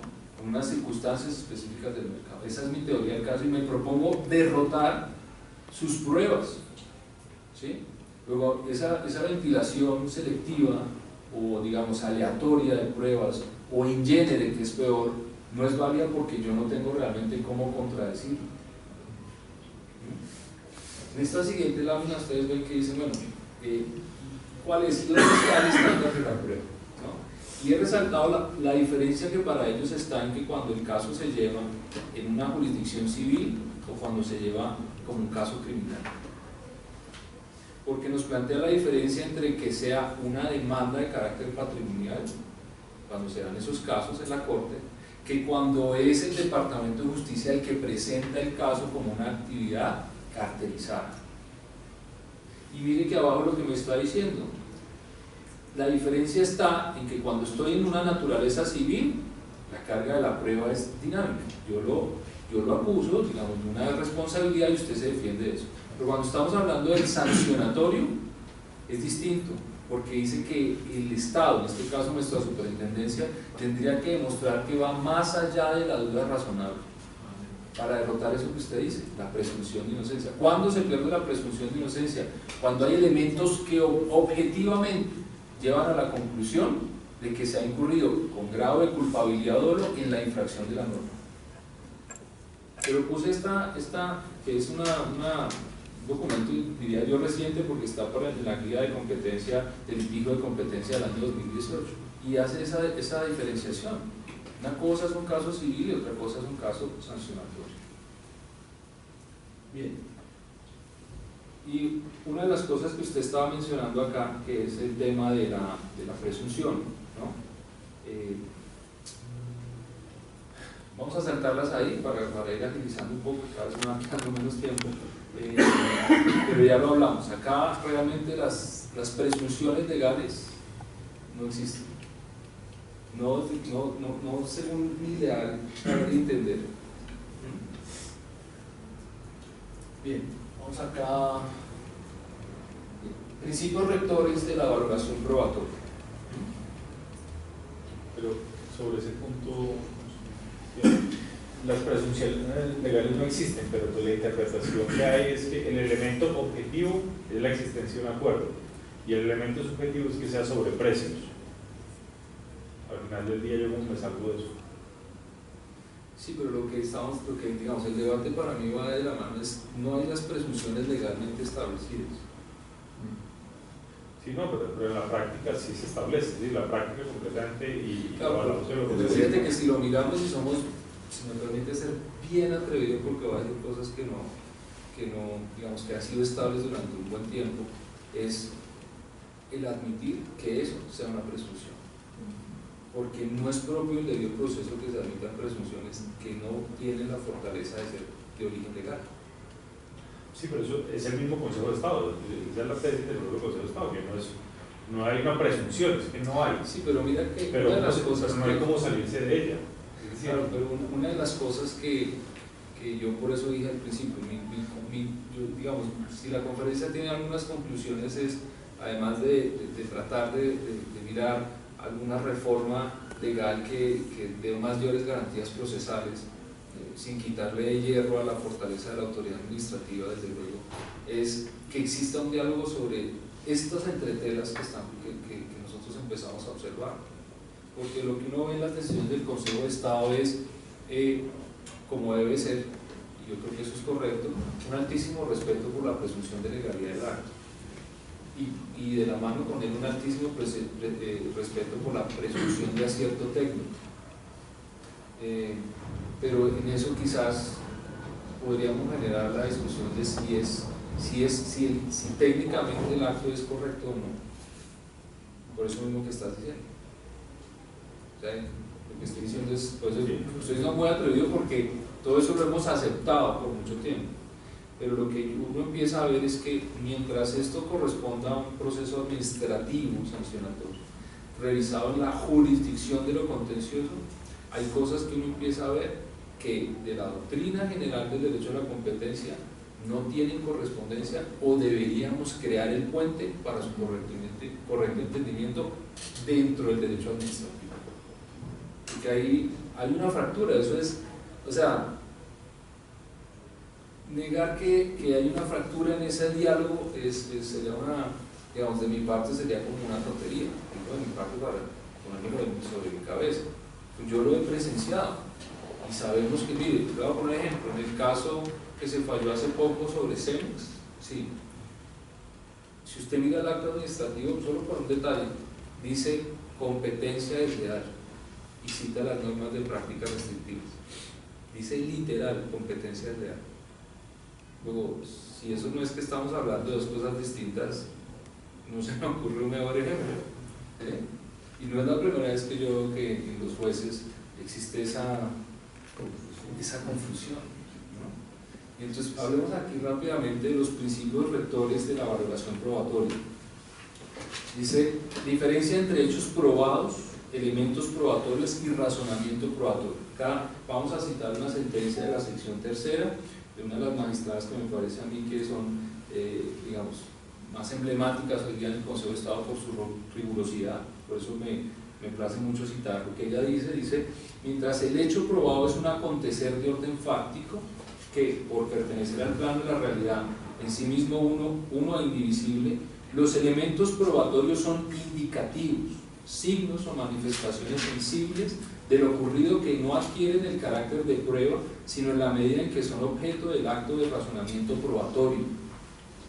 Este último se puede definir como el proceso a partir del cual se revela lo acontecido a través de una serie de inferencias sobre la base de uno o varios elementos indicativos, entre paréntesis los elementos probatorios. El razonamiento recién mencionado tiene un componente material, los objetos sensibles considerados como prueba, y un elemento formal consistente en un conjunto de principios rectores de la inducción y deducciones jurídicas. Más abajo dice, sin perjuicio de que los elementos utilizados para el efecto no resulten en sí mismos concluyentes, aunque reconducidos a una unidad por el razonamiento del juzgador. Si a mí me preguntaran para la jurisdicción contenciosa, ¿dónde está definido la dialéctica y la lógica jurídica en este párrafo? Porque me está diciendo todo el proceso de razonamiento lógico, jurídico, que ella señala que es propio del fallador cuando examina estos casos. Pero lo está diciendo clarito, elemento por elemento, ¿qué va haciendo? Y habla de una cuestión material y una cuestión formal. Que para nuestro caso, pese a que esto es un caso de sección tercera, viene bien porque lo está hablando desde qué son las pruebas, qué son los hechos y qué son los indicios, dónde está el hecho indicador. Y como en nuestros casos la mayoría son por indicios, pues tenemos por claro que son esos principios rectores, son perfectamente aplicables. Vamos a avanzar acá para no dejar de ver un par de cosas más que había traído para esta conferencia. Dice, valoración probatoria, principios rectores, la dignidad humana y la sana crítica. Esta última se concreta en las exigencias de, primero, dar primacía a la conclusión más probable sobre la que es tan solo plausible. Una buena análisis que podemos hacer es sobre nuestros actos que son llevados a la jurisdicción. Se está llegando a esto que ella menciona, lo que se menciona de parte de la magistrada, si se está dando primacía a la conclusión más probable sobre la más plausible. Y a su vez, si el control jurisdiccional está haciendo o se les está permitiendo, con base en nuestra actuación en los procesos, llegar a esa conclusión más probable sobre la más plausible. Segundo, valorar cada prueba dentro del contexto más amplio del acervo probatorio, entendido como una unidad. Tercero, considerar el acervo probatorio dentro del contexto histórico, político, social y económico que se supone marcó los hechos alegados. Como ahora hace la gente en los Twitter, guarde este Twitter, ¿no? Guarde esta porque más adelante vamos a ver un ejemplo de una sentencia más o menos reciente, ¿no? Si en realidad se hizo esa valoración amplia del acervo probatorio como una unidad, y considerar dentro de ella el contexto histórico, porque las discusiones o los casos que más relevancia han tenido han sido, pues ustedes lo saben, azúcar, cemento, arroz, pues eso es lo que da el comercio, ¿no? Y esos son nuestros nichos industriales. Pero la pregunta es si se está atendiendo esa verdad histórica de cómo funcionan esos mercados. Si uno ve, por ejemplo, la decisión, la que precedió al arroz, que fue la del azúcar, no es cierto porque se desconoció la verdad histórica de cómo se forma el precio en ese mercado. usted mira el expediente, se va a encontrar que se cita un testigo que cuenta toda la historia desde el día cero y cómo funciona, por qué se requieren ciertas cosas. Eso no fue tenido en cuenta nunca. Entre las cosas más difíciles que le toca hacer a la jurisdicción es que tiene que fallar miles de casos al año. Y eso por sí ya es una tarea que, si bien consigue desatrasar la jurisdicción, ¿qué es lo que no va a conseguir? Un análisis quizás a la profundidad que los abogados litigantes esperaríamos, o la que suponemos. Pero digamos, tienen que privilegiar una de las dos, o lo hace con mucha atención, pero atrasa todo el despacho, o digamos cumple con cierta rigurosidad. Y por eso esas sentencias, lo que están diciéndonos acá es que lo que debemos encontrar o valorar, o llevarlo, incluso ayudar, porque una de las cosas que se nos olvida a veces como litigantes es que tenemos que auxiliar al juez a que llegue a estos elementos, y es para ayudarlo a que conozca este contexto, que es lo que está diciendo acá. Y una cuestión adicional: el Consejo de Estado ha admitido que él entiende que per se él es un juez de lo convencional y del Estado Social de Derecho, y en esas circunstancias el estándar de contradicción y defensa, él está admitiendo que existen otros que están en los tratados internacionales de derechos humanos. Entonces, cuando tenemos estos tipos de atropellos dentro del procedimiento administrativo, una de las cosas que surge a partir de la postura del Consejo de Estado es reclamar un estándar distinto a partir de la doctrina del derecho internacional, o lo que llaman el derecho convencional. Bien, vamos a la siguiente: valoración de los medios probatorios. Y dice acá: su resultado depende solo de la fuerza de convicción que en ellas se encuentra. El juez debe fijar los diversos elementos de prueba, confrontarlos para verificar y apreciar su veracidad y obtener una conclusión coherente de que dicho análisis resulte, utilizando un método crítico de conjunto, luego analizar cada prueba teniendo en cuenta las necesarias conexiones, concordancias y discrepancias con los demás.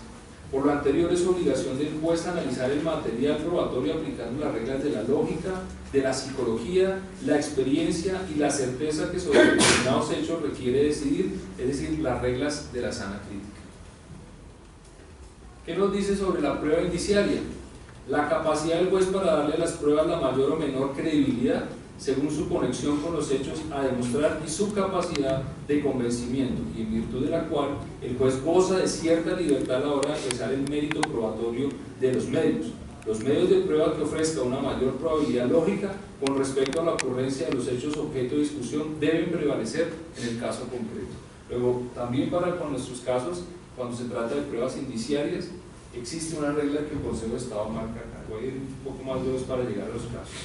Prueba pericial nos está diciendo bajo qué contexto debe analizar la prueba pericial. Digamos, solo para hacer este paréntesis, claramente lo que se le esté requiriendo del control jurisdiccional en las reglas de la sana crítica, también desde luego es achacable a los procedimientos administrativos. No porque sí sea un deber del juez deja de serlo de la administración, todo lo contrario. Todo lo contrario.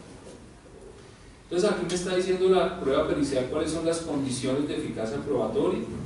Digamos, la presentación luego la podemos dejar como es costumbre para que ustedes la puedan ubicar estas sentencias con mayor detalle, porque seguramente aplica para este caso y para cualquier otro áreas donde ustedes estén trabajando. Esta eficacia es la eficacia probatoria de las pruebas periciales. En estos casos sí que tienen una importancia y un peso específico, y aquí nos está dando unas reglas que me voy a saltar solamente por el uso del tiempo acá. De la prueba testimonial, ¿cuál es la regla? Dice: siempre que tenga aptitud de demostrar hechos, elementos o circunstancias de la conducta y sus consecuencias. En el evento en que la prueba testimonial habrá de tomar en cuenta elementos tales como, importante porque muchas de estas pruebas, ustedes saben, se levantan al calor de una visita administrativa.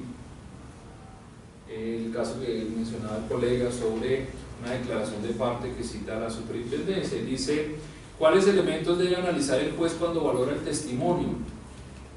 La percepción, la memoria, la naturaleza del objeto percibido, el estado de sanidad de los sentidos, las circunstancias de tiempo, modo y lugar en que se percibió, los procesos de remuneración, el comportamiento del testigo durante el interrogatorio y el contrainterrogatorio, la forma de sus respuestas y su personalidad.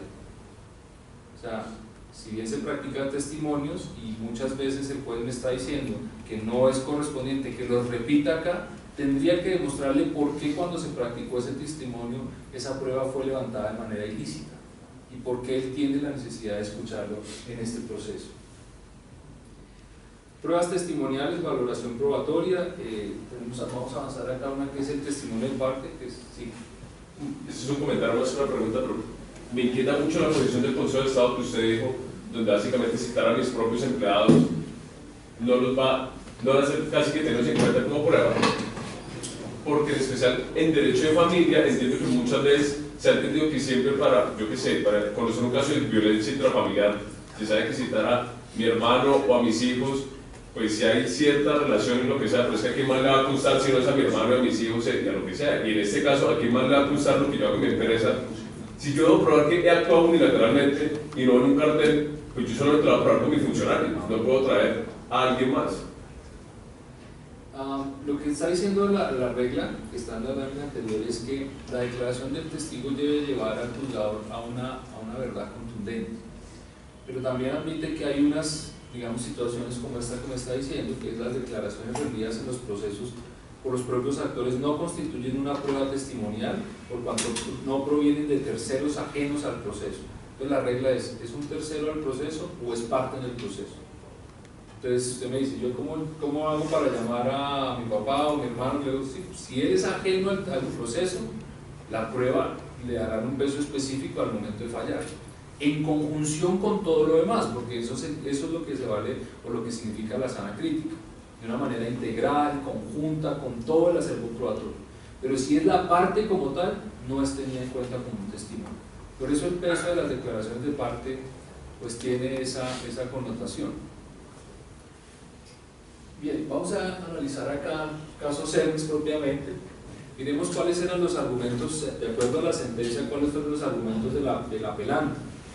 Dice, señaló que la sentencia apelada no analizó ninguno de los argumentos propuestos por la demanda, que por el contrario se limitó a copiar las consideraciones de los actos acusados, analizando cargos que ni siquiera fueron propuestos.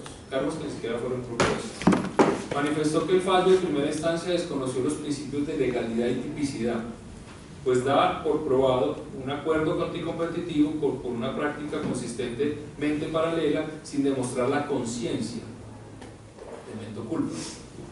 Dijo que pese a que la sentencia en principio reconoce que la práctica conscientemente paralela requiere de dos elementos, el paralelismo y la conciencia sobre el mismo, que no obstante los argumentos se centraron únicamente en el paralelismo y nada dijeron de la conciencia, razón por la que considera falta de uno de los elementos que configura la conducta sancionada. Expuso que el tribunal desconoció que los principios de la prueba indiciaria que condicionan la validez de esta la inexistencia de los contraindicios, por lo que si sobre un hecho objeto de debate se presentan tanto indicios como los mencionados contraindicios, el hecho se tendrá por no probado. Y miren lo que dice a continuación. ¿Cuál fue la decisión? Es sintetizado la posición del apelante y luego miren cómo dice el fallo. De conformidad con las pruebas sobrantes en el expediente, el acuerdo de precios atribuido a las sociedades Cemex, Holcim y Argos se produjo y se conservó por las distribuidoras hasta el mes de diciembre de 2005, tal y como se corrobora en los cuadros comparativos y las tablas visibles en los antecedentes administrativos, lo que le permite concluir la sala que la conducta cometida por el demandante catalogada como práctica comercial restrictiva de la competencia. La sala advierte que los actos demandados al estudiar el caso concreto sí valoran los antecedentes administrativos, en particular los indicios sobre la existencia de acuerdos de repartición de mercados y de asignación de cuotas de producción que incidían en el comportamiento de los precios, la afectación de la oferta y de las ventas de cemento gris a nivel nacional. Miren lo que decía el apelante y miren lo que dice la sala. Hay una, o sea que realmente no llega al grado de dialéctica, porque claramente está diciendo, no, yo miro los antecedentes y ahí aparece que ahí es así. Y entonces, mire que todo lo anterior, aunque lo vimos rápidamente, todas las reglas de sana crítica, valoración de testimonios, indicios y tal, no están acá claramente vistos. Como que hay una barrera ahí que no lo deja avanzar, porque yo le diría, porque conozco la jurisdicción, si fuera otra la presentación, arribarían a otra conclusión, pero es como que no está llegando el mensaje de alguna manera. Mire lo que luego dice la segunda parte de lo que decidió en el caso Cemex. Para que una práctica paralela sea considerada como un acuerdo anticompetitivo, es necesario demostrar que las compañías investigadas han adoptado dichos comportamientos de manera consciente. Es necesario demostrar además del paralelismo unos factores adicionales que no son otra cosa que indicios de la existencia de un acuerdo entre las compañías, que indican un ánimo, y dice más abajo, pues se encuentran en el expediente indicios suficientes, en el expediente administrativo. Y seguimos ahí, ¿no? Como patinando. De conformidad con las providencias antes señaladas, se reitera a la sala la fijación de precios iguales o idénticos para un mismo producto en un mismo tiempo y valor son incrementos o variaciones en los mismos periodos y en igual proporción por parte de dos o más empresas diferentes. Son coincidencias que constituyen prueba suficiente de que hubo un acuerdo que tuvo por efecto la fijación indirecta de los precios del producto. Si usted mira la sentencia y si comparamos con todas las reglas que vimos de sana crítica, digamos que uno se queda como esperando un poco que eso se produzca. Yo, digamos, son comentarios que solamente son superficiales porque solamente revisando la sentencia y habría algo más en el expediente seguramente, pero uno se queda un poco como, si yo miro, fíjate que lo que hemos citado de todas las reglas de sana crítica son reglas del mismo Consejo de Estado, no son de una corporación distinta, no son ni siquiera derecho comparado, no es derecho en los libros, son sus mismos cánones. Pero yo, por eso digo, aquí hace falta un diálogo más fluido con la jurisdicción.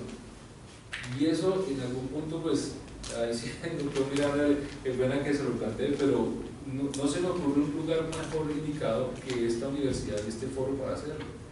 No aclaro, repito, de los hechos de los casos, porque ahí creo que no vamos a llegar a ningún lado. A nosotros nos encantaría poder tener una interacción más directa con los magistrados para poder discutir estas inquietudes que tenemos siempre sobre la forma como se han decidido los casos.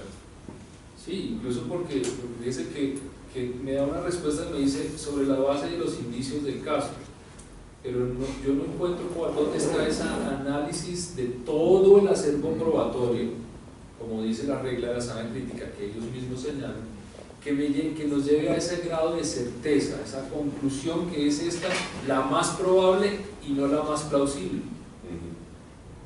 Si vamos al siguiente caso, que es el de los arroceros, y con esto ya terminaría, aquí estamos señalando la posición del demandante, que se está citando, dice, dadas las particularidades de este mercado, la sola observación objetiva de precios entre los molinos no permite comprobar la existencia de este tipo de acuerdos. Y luego me dice más adelante, argumentó que en los actos atacados no se tiene en cuenta la situación económica de Uniarroz y se desconocen todas las explicaciones que se han ofrecido para justificar la racionalidad económica de la actuación. Indicó que no se observó el elevado nivel de inventarios de la empresa sino la situación nacional del 2014 y trae el peritaje de Fedesarrollo. Precisó que como resultado de la insuficiencia y confrontación de las pruebas aportadas se dio la indebida limitación del mercado y del pedido de examen con desconocimiento del ciclo completo de siembra y compra de arroz. Está hablando de un peritaje que luego cuando usted examina la sentencia no hay una valoración del peritaje. Y mire lo que dice luego en la decisión. ¿Qué dice las consideraciones? Lo que observa la sala es que sobre tal aspecto no existe discusión de las partes. Y por el contrario, todas aceptan que la SIC impuso una sanción a Uniarroz por virtud de una conducta que se enmarca dentro de una práctica restrictiva de la competencia. O sea, cuando me dicen todas las partes están de acuerdo, o sea, la demanda fue una confesión de parte. Porque es lo que está diciendo, literal, y esto que estoy citando es literal, o sea, no le he puesto nada y le he quitado nada desde luego. Dice, al respecto sobre el comportamiento de la oferta y la demanda de arroz Paddy Verde, la SIC adujo un análisis que no fue tampoco desvirtuado por la parte demandante. Es decir, aquí pues uno no entiende si la demanda si el proceso es inducido por la parte demandante, pero está diciendo que no fue desvirtuado ¿en dónde? En el proceso administrativo o en este proceso. Porque me está diciendo que hay un peritaje que adjunta de Fedesarrollo Y hasta donde yo sé, los conceptos técnicos se objetan con otros conceptos técnicos provenientes de expertos, que es un peritaje. Entonces hay algo aquí que dentro de, digamos, la redacción que se va haciendo como un simple lector, porque esto es así, o sea, uno no conoce las entretelas del caso, ni cómo se da la decisión y demás, y por supuesto estamos muy limitados a eso, pero me llama la atención que diga, pues que la misma parte acepta que incurrió en la conducta anticompetitiva, y nunca fue capaz, o nunca ni siquiera objetó el concepto técnico de la superintendencia. ¿Y cuándo? Sí, eso es una ¿Cuándo lo puedo objetar? Si es que se va en los alegatos ya de conclusiones, que el informe motivado que puede traer ese informe técnico. Y usted ya ahí que puede hacer, que puede pedir pruebas. Porque ¿dónde está revelando él el caso? ¿Dónde debería estar el punto de la contradicción? En un pliego que hemos hablado acá de las características que me parecen impropias frente a lo que debería ser, o cuando me hace el informe motivado, donde ya no tengo el escenario probatorio. Es que lo curioso, Incluso en el caso concreto de colusión, la super en su decisión final dice que no, que el perito B no tiene razón, porque ellos con sus cálculos dicen que no tiene razón. Pero no entran en el fondo a explicar por qué los supuestos del dictamen pericial. Porque uno tiene más credibilidad. Fíjense que si nos devolvemos a la lámina que proyectamos muy rápidamente, dice todo lo que debe mirarse cuando se examina un peritaje. No lo determinan, y era un caso muy parecido al de Cementos, donde no hay ninguna otra evidencia más que una posible coincidencia en las propuestas, sin ningún otro tipo de evidencia, ni indicio indirecto más que prueba económica. Y el peritaje económico dice que eso es válido, me pareció el antecedente de BT Latam, pero la super dice que ellos con sus propias mediciones dicen que no. Entonces ahí... Qué penalidad ya, es que la presunción de ser un técnico es violento, porque hay economistas que van a decir blanco y otros van a decir negro, ambos muy buenos, pero como yo soy la simple gané. claro, pues ya la superintendencia le dice una para que me presentan esos conceptos. Sí, o sea, porque ahora es esa falta de... Si usted me presenta eso, pues yo ya sé que eso usted lo presenta porque le sirve, pues claro, porque lo va a apretar porque no me Bueno, los economistas que saben son los míos. Exactamente, claro. Sí, pero fíjense que lo que nos deja aquí es que las reglas de cómo hacer ese análisis están dadas por el mismo Consejo de Estado. Luego, un actuar que de parte de la superintendencia, que se presente ciertamente caprichoso, va en contravía de esta doctrina judicial, que es vigente y es aplicable. Luego, tampoco es cierto que esté pasando que sean procesos donde se respetó el debido proceso, y esa es la premisa que está pasando, que no se anulan porque son perfectos, no lo serán. Es decir, debe haber un gran número, como en todo, porque la administración no es perfecta, o sea, emitirá actos imperfectos como todos nosotros, haremos demandas imperfectas, alegatos imperfectos y demás, porque esa es la naturaleza humana.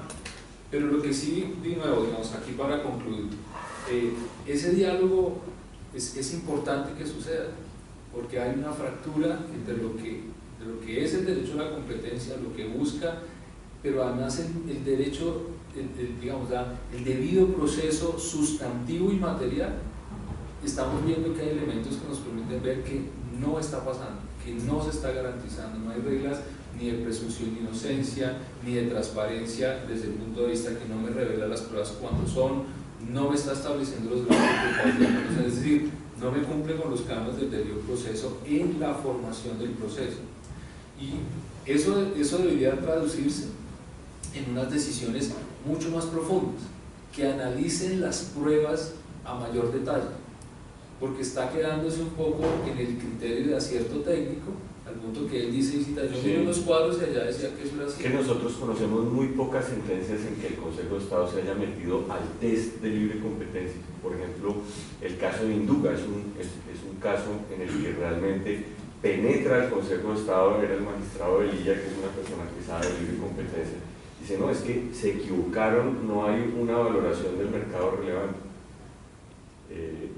Y es una falencia muy importante del caso, y se cae el caso de la superintendencia por un tema técnico de libre competencia, pero eso lo hemos visto muy poquitas veces. Claro. Y pasa porque, de lo mismo que anticipé al inicio de la conferencia, quizás lo que pasa es que la acción de nulidad no es el canal adecuado para vertir esta discusión. ¿Y entonces cuál?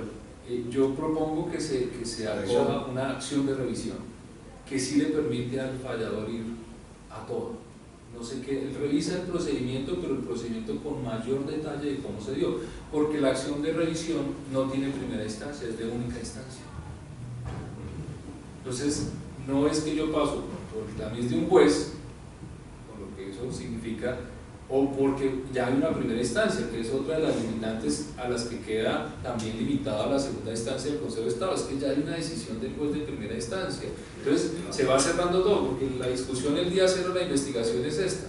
Cuando le llega a la apelación es mucho más estrecha, porque él está limitado al recurso de apelación y demostrar el hierro de la sentencia de primera instancia. Es que no nos olvidemos que el Consejo de Estado está revisando los hierros del fallador de primera instancia.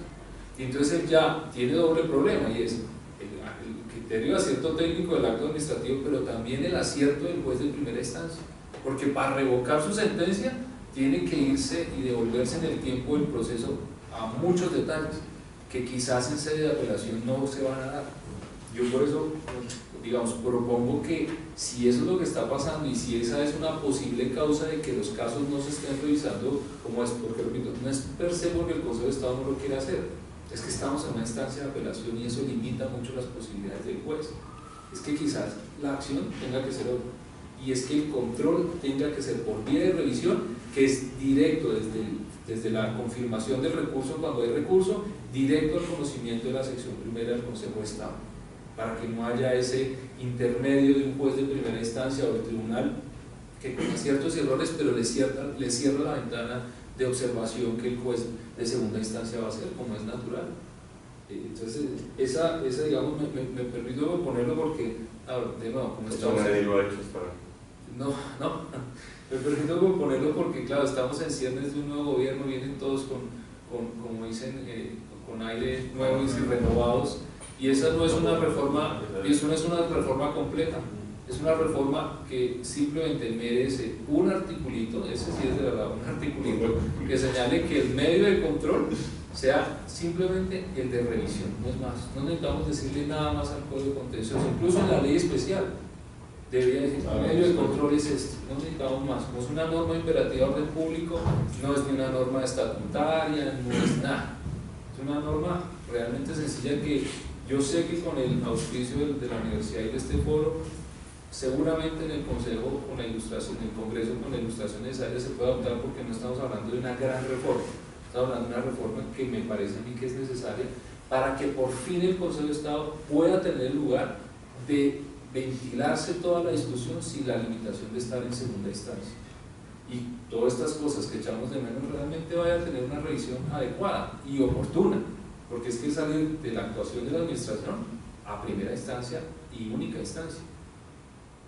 Porque la doble instancia tampoco nos está sirviendo de nada. O sea, si alguien dice, ay, pero perdemos una instancia, no está sirviendo de nada. Porque si el Consejo de Estado en su sabiduría está tan limitado a lo que dice también el fallo de primera instancia, pues quitémosle la limitación.